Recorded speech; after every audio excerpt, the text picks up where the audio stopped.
If a web page is not loading the latest version, or you're seeing an old cached page in Chrome, a hard refresh is the fastest fix.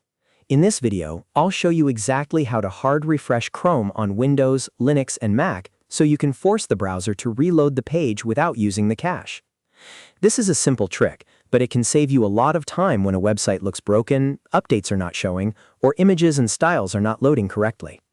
If you find this helpful, make sure to hit the like button and subscribe for more quick tech tutorials. Let's jump right in. On Windows or Linux, the easiest way to hard refresh Chrome is to press Ctrl, Shift, and R at the same time. You can also use Ctrl and F5 as an alternative. Both of these shortcuts tell Chrome to ignore the cached version of the page and pull the newest files from the website. That means the browser will reload everything fresh, including style sheets, scripts, and images. If a site has just been updated and you still see the old version, this is usually the first thing you should try. Now, if you're on a Mac, the shortcut is a little different. Simply press Command, Shift, and R together. Just like on Windows, this forces Chrome to reload the page without using the cache.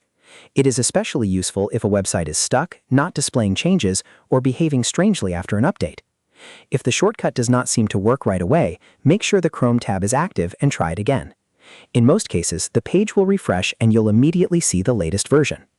This is one of those browser shortcuts that every user should know because it is quick, easy, and extremely useful for troubleshooting. So to recap, Windows and Linux users should use Ctrl plus Shift plus R or Ctrl plus F5. Mac users should use Command plus Shift plus R. All of these methods perform a hard refresh and reload the page without using cache.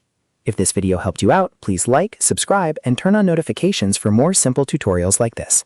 Thanks for watching, and I'll see you in the next one.